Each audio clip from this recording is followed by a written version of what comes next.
The gathering storm. The emergency sirens of Nexus Prime Station pierced through the cosmic void like screams of the dying. Admiral Vextar's crystalline form shifted from deep blue to angry red as he materialized in the central command chamber, his photonic essence crackling with barely contained fury. The holographic displays surrounding him painted a picture of devastation that had been unthinkable just 72 hours ago. 3 colonies, 3 entire worlds, gone. The Kepler mining station with its 2 million inhabitants had been the first to fall.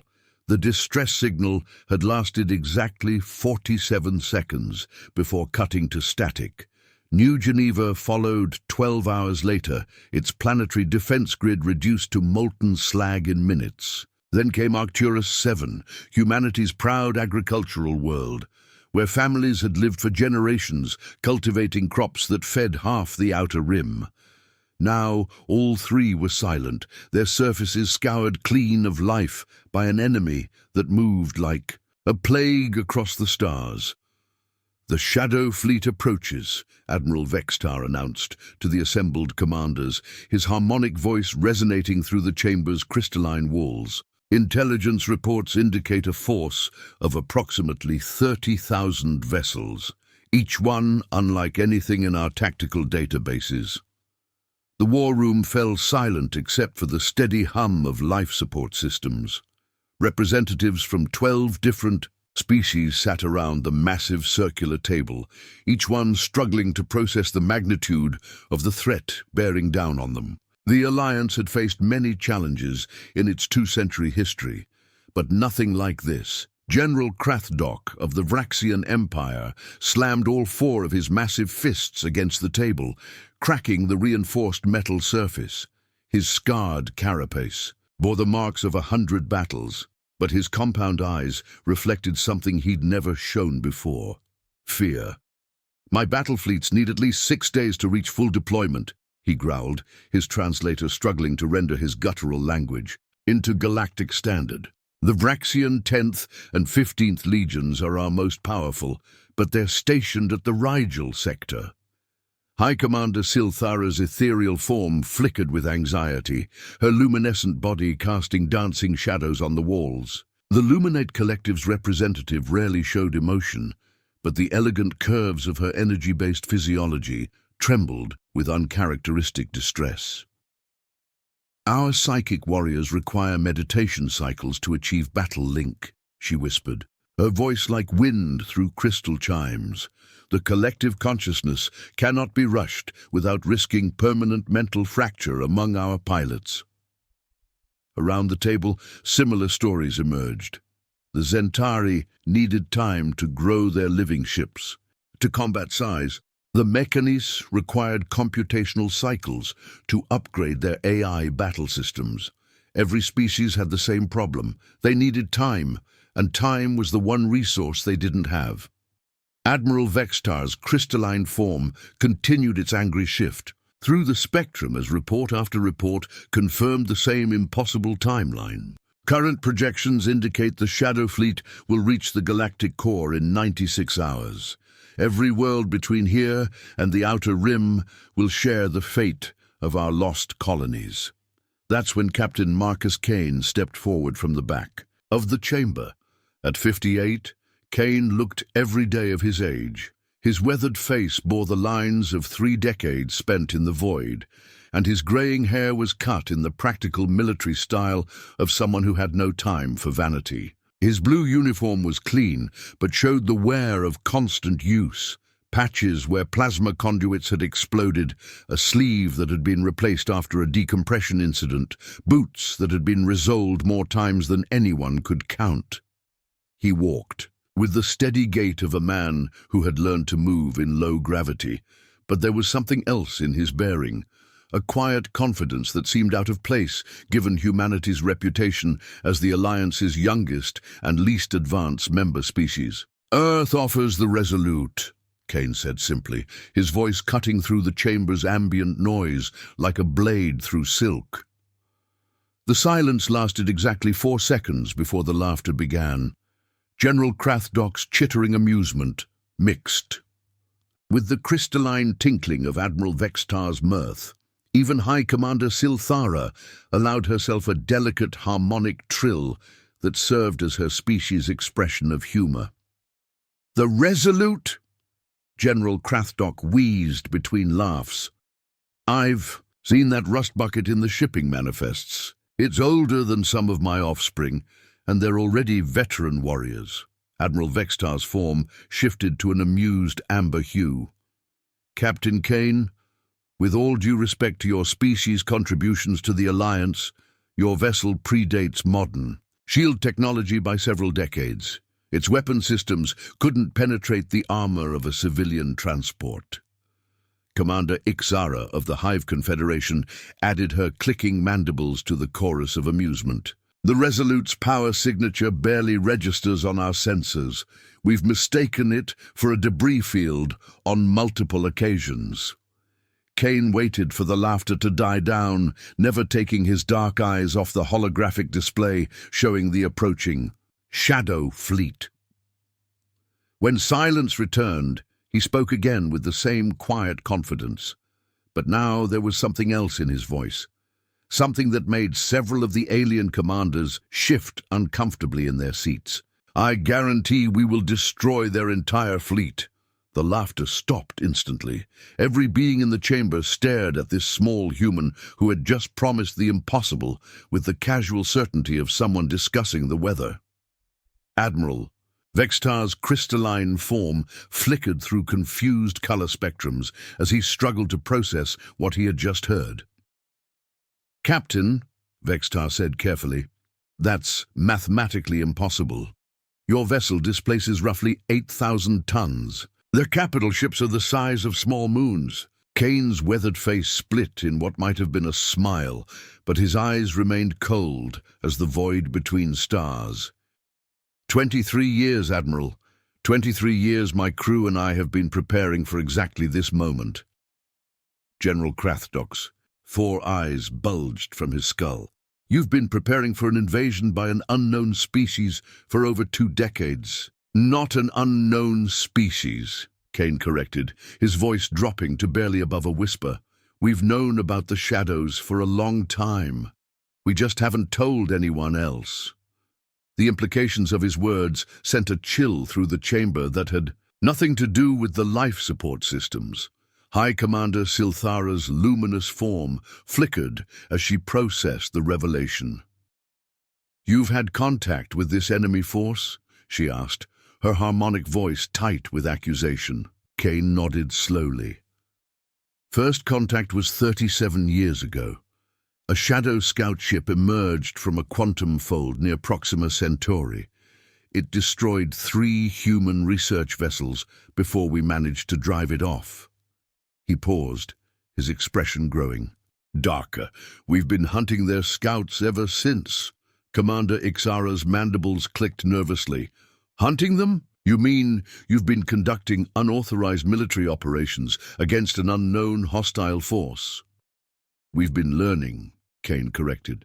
"Every engagement, every captured piece of technology, every time we've had to watch them tear apart one of our ships while the crew screamed over the comm, we've been mapping their capabilities. We know how they fight. More importantly, we know how they think."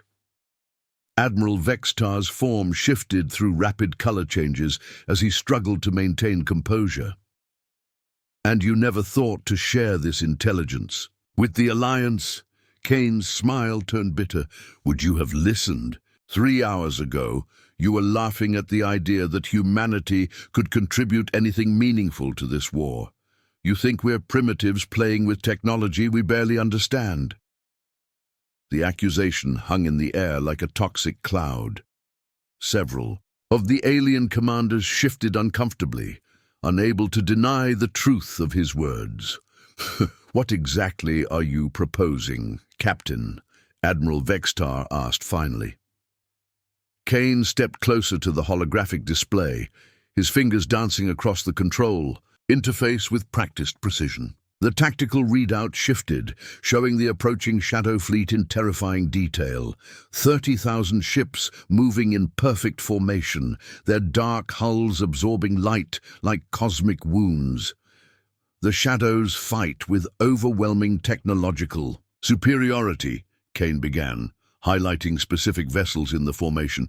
They adapt to conventional tactics within minutes of first contact. Energy weapons, quantum torpedoes, psychic attacks. They've encountered all of it before and developed countermeasures. He manipulated the display to show recorded battle footage from the destroyed colonies. The images were horrifying.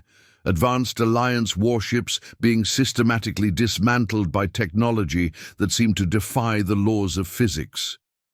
"They're expecting you to fight like civilized beings," Kane continued. "Coordinated battle formations, synchronized attacks, rules of engagement designed to minimize collateral damage. That's what every species they've conquered has tried." General Crathdock leaned forward, his scarred carapace creaking. "And how does humanity propose to fight?" Kane's expression grew cold enough to freeze starlight. "Like cornered animals, with nothing left to lose." The holographic display shifted again, showing detailed schematics of the Resolute, but these weren't the standard specifications that appeared in Alliance databases. Hidden compartments lined the ship's interior, marked with symbols that made several of the alien commanders recoil in recognition. "Dear gods," whispered High Commander Silthara, her luminous form flickering with horror. "Those are pre-contact human military designations, from before you joined the Alliance." Kane nodded grimly. "The Resolute isn't just an obsolete cargo hauler. She's a converted dreadnought from humanity's last great war. Before we learned to play nice with others, we got very good at killing each other." The silence stretched until Admiral Vextar found his voice. "Captain, those weapon systems were outlawed by the Alliance Accords. No member species is permitted to maintain pre-contact military technology." "I know," Kane replied simply. "We've been hiding them for 40 years, waiting for the day when the galaxy would need them more than it needed to feel safe from human violence." Commander Ixara's clicking grew more agitated. "What kind of weapons are we talking about?" Kane's smile was sharp enough to cut through hull plating. "The kind that don't ask permission before they kill you. The kind that were designed by a species that spent 10,000 years perfecting the art of warfare. The kind that the Shadows have never encountered because every civilized species in the galaxy was smart enough to abandon them." He gestured to the holographic fleet display where the Shadow vessels continued their inexorable advance. "You want to know why I'm confident we can destroy their entire fleet? Because they're expecting to fight soldiers. Instead, they're going to meet something much worse." Admiral Vextar's crystalline form had shifted to a deep purple that indicated profound unease. "Captain, what are your crew's survival odds?" Kane's response sent ice through the hearts of every being present. "Survival was never part of the plan, Admiral. We're not going out there to come back. We're going out there to make sure the Shadows never threaten anyone again." In that moment, the assembled commanders finally understood what they were witnessing. This wasn't a battle plan. It was a suicide mission. The humans weren't offering to help win the war. They were offering to die for it. "The Resolute launches in 6 hours, Kane continued, his voice carrying the weight of absolute determination. "My crew of 89 volunteers has been preparing for this moment their entire careers. Some of them are second generation, children of the original crew who started this mission." He turned to face the assembled alien leaders, and for the first time they saw him not as a representative of a backward species, but as something far more dangerous, a human warrior who had already decided to die. "Keep your fleets back," Kane ordered, his voice carrying an authority that transcended species and rank. "Give us 12 hours after first contact. When the shooting stops, you'll know whether the galaxy survives or falls." as Captain Kane strode. From the chamber, his footsteps echoing in the stunned silence, Admiral Vextar realized that everything they thought they knew about humanity was about to be rewritten in fire and blood. The question wasn't whether the obsolete human ship could defeat the Shadow Fleet. The question was, what kind of monsters humanity had been before they learned to pretend to be civilized. The Last Stand. The Omega Nebula stretched across space, like a wound in reality itself, its crimson gases swirling in patterns that defied conventional physics. Admiral Vextar watched from the bridge of the Alliance flagship Eternal Dawn as the combined fleet took position along the nebula's edge. 237 vessels representing the finest military technology of 12 different species hung in perfect formation, their weapons charged and shields at maximum power. Somewhere in the nebula's depths, the Shadow Fleet waited. All vessels report ready status, Commander Silthara announced from her position at the psychic warfare station. Her luminous form flickered with concentration as she maintained mental links with the luminate battle scions scattered throughout the fleet. Collective battle link established and holding steady. General Krathdok's image appeared on the main display, transmitted from his flagship Iron Talon. The Vraxian commander's four arms worked simultaneously across multiple control interfaces as he coordinated his forces. Dreadnought squadrons Alpha through Delta are in position, plasma cannons charged and targeting systems locked. The reports continued to flow in from across the fleet. Zentari bioships hummed with organic power, their living hulls adapted for maximum combat efficiency. Mechanis AI warships calculated firing solutions with cold precision. Every system, every weapon, every tactical advantage the Alliance could muster was focused on the space ahead, and somewhere behind them, almost forgotten in the shadow of the massive fleet, the human vessel, Resolute, drifted alone. "Sir, Lieutenant," Gross said from the Resolute's communication station, "Admiral Vextar is requesting our status report." Captain Kane stood before the main view screen, his weathered hands clasped behind his back as he watched the Alliance fleet prepare for battle. At his age, he should have been retired, tending a garden somewhere on Earth's surface instead of preparing to die in the void. But retirement was a luxury for people who lived in peaceful times. "Tell the Admiral we're holding position as ordered," Kane replied without turning around. "Weapon systems online, shields at full power." It wasn't technically a lie. The Resolute's conventional weapons were indeed online, a pitiful array of plasma cannons and missile tubes that wouldn't have impressed anyone 40 years ago. But the real weapons, the ones hidden in compartments that didn't appear on any official schematic, remained dormant. Chief Engineer Tom Bradley's voice crackled over the intercom from deep within the ship's bowels. "Captain, the children are getting restless." Kane allowed himself a thin smile. Children was Bradley's pet name for the weapon systems they'd spent 2 decades secretly installing. Thermonuclear warheads pulled from decommissioned Earth Defense Force vessels. Kinetic kill vehicles that had been officially destroyed but somehow found their way into the Resolute's hidden armories.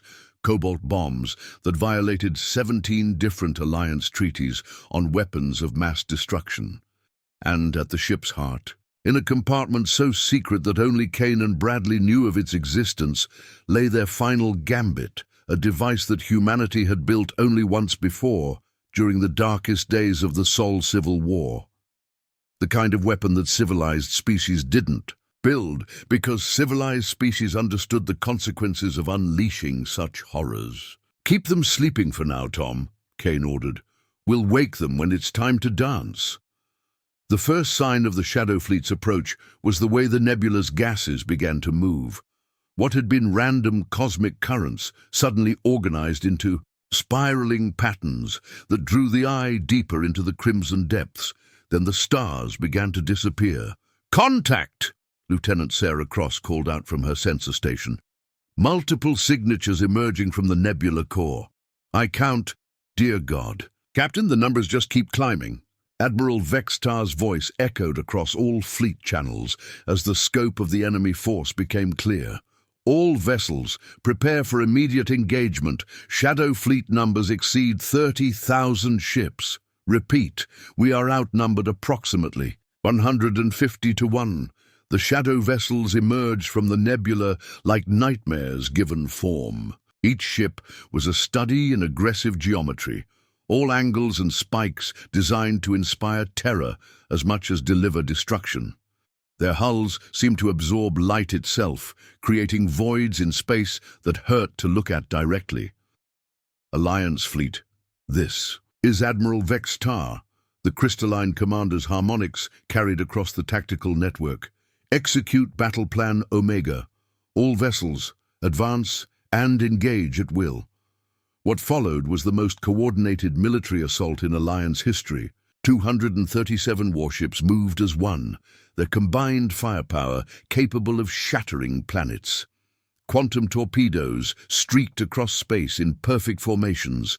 Plasma cannons fired in synchronized volleys that could melt asteroids. Psychic warriors projected waves of mental force that had once brought down entire civilizations. For exactly 97 seconds, it looked like the Alliance might actually win. Then the Shadow Fleet responded. The first surprise was how quickly they adapted. Energy weapons that had torn through their initial formations suddenly became ineffective as shadow hulls shifted to absorb and redirect the energy.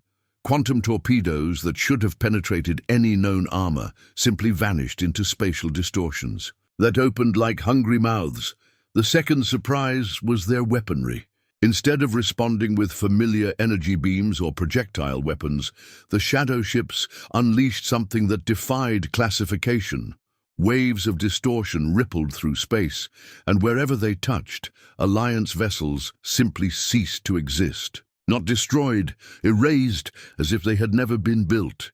Eternal dawn to all vessels. Admiral Vextar's voice carried new notes of desperation. Pattern Gamma is ineffective. Switching to Pattern Delta, all psychic warfare units focus on their command vessels. High Commander Silthara's luminous form blazed with effort as she channeled the combined mental might of 300 battle scions. The psychic assault should have overwhelmed any organic intelligence, leaving the Shadow Fleet helpless. Instead, it seemed to simply disappear into the void, as if the enemy ships existed outside normal space-time. General Krathdock's frustrated roar echoed across the command frequency. Nothing's working. Our weapons pass right through them, but their shots tear us apart like paper. One by one, Alliance vessels vanished from the tactical display. The proud Zentari bioships withered under attacks that seemed to drain the life from their organic hulls. Mechanist AI warships calculated frantically for solutions that didn't exist before their processors overloaded and shut down. The carefully coordinated fleet formation dissolved into chaos as captains tried desperately to find something, anything, that could hurt the enemy. From his position far behind the main battle, Captain Kane watched the slaughter with cold calculation. This was exactly what he had expected. The Shadows weren't just technologically superior, they existed partially outside normal reality, using science that the Alliance couldn't even comprehend, let alone counter. But there was one thing the Shadows hadn't counted on. They had evolved to fight civilized species, races that had learned to wage war within certain parameters, energy weapons, quantum mechanics, psychic abilities, all the tools of advanced warfare. They had never encountered weapons that were purely physical, crude, primitive. "All right, Tom," Kane said quietly into his comm. "Wake the children. It's time to go to work." Deep in the Resolute's bowels, Chief Engineer Bradley's hands flew over controls that hadn't been activated in decades. One by one, hidden weapon systems came online.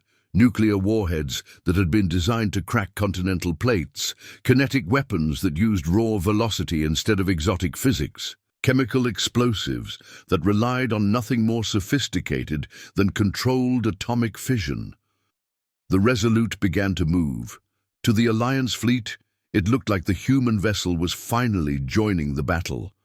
Admiral Vextar spared a moment to feel pity for the brave but doomed humans as their obsolete ship accelerated toward the enemy formation. At least they would die fighting.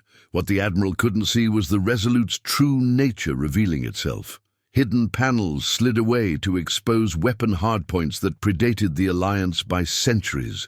The ship's hull reconfigured as armor. Plating that had been disguised as cargo compartments locked into combat positions.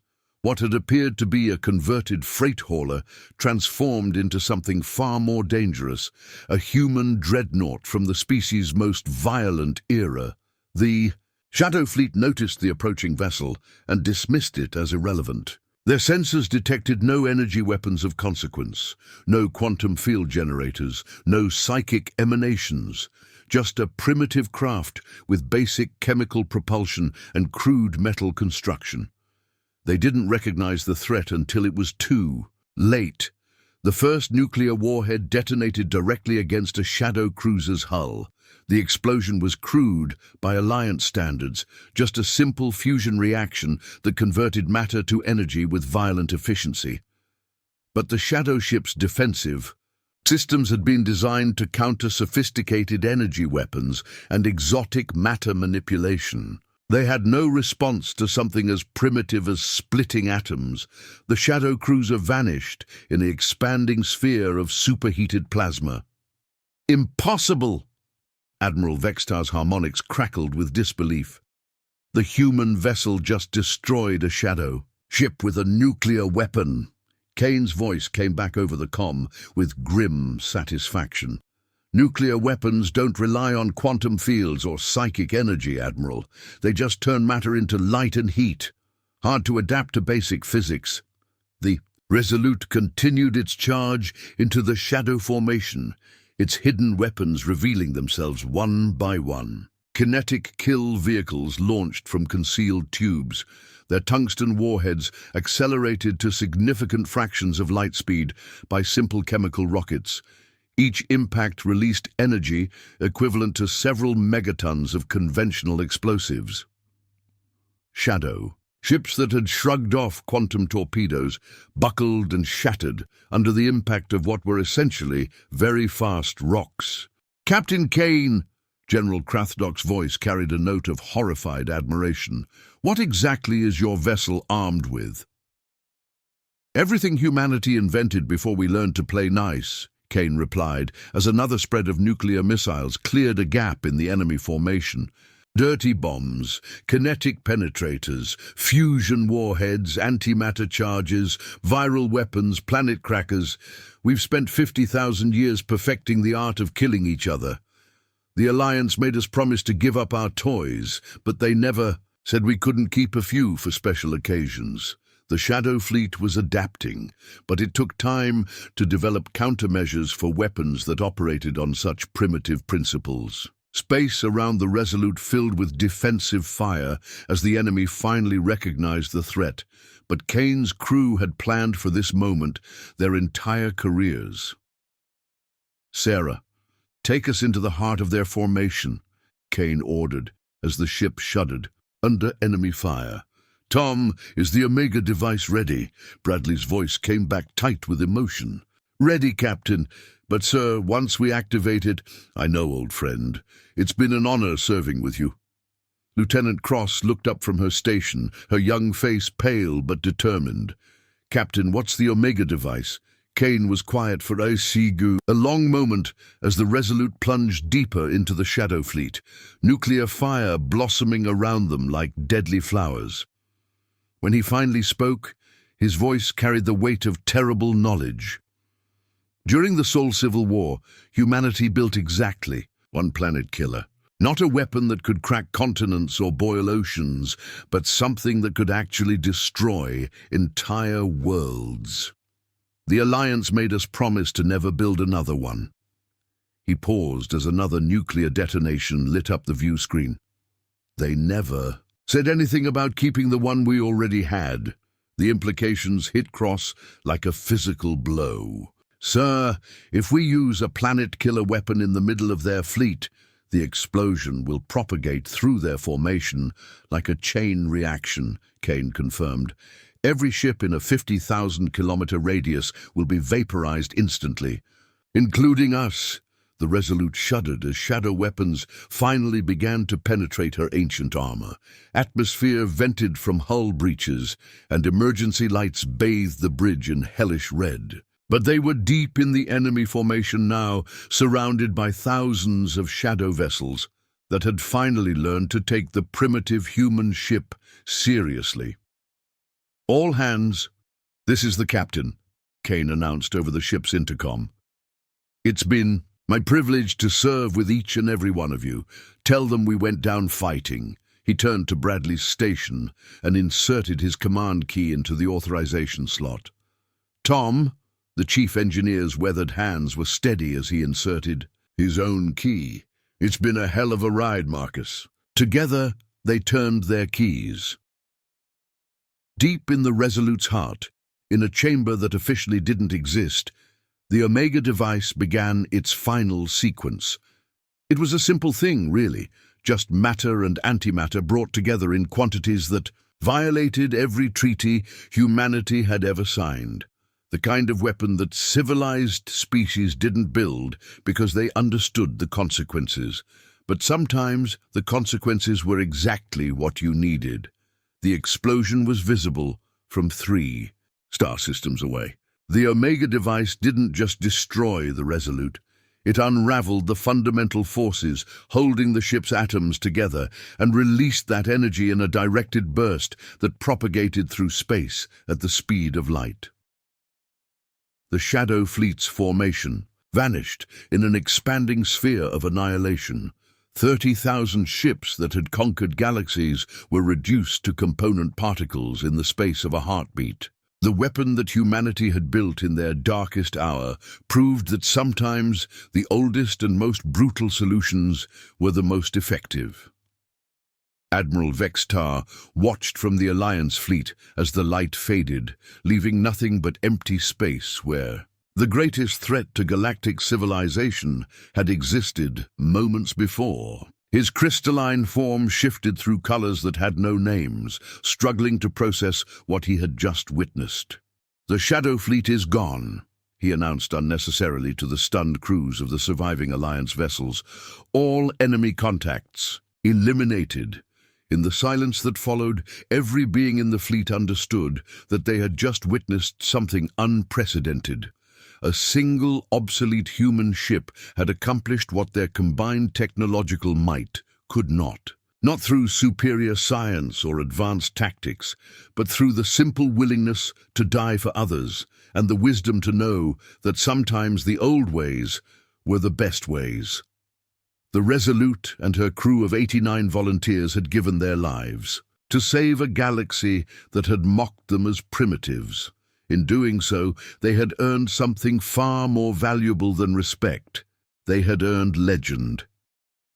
Years later, when historians wrote about the Shadow War, they would struggle to explain how an obsolete human vessel had succeeded where the finest fleets in the galaxy had failed. The technical specifications were classified, the tactical details too dangerous to share. But every species in the Alliance learned the same lesson that day. Never underestimate someone who has already decided to die for something greater than themselves, and never assume that primitive means ineffective.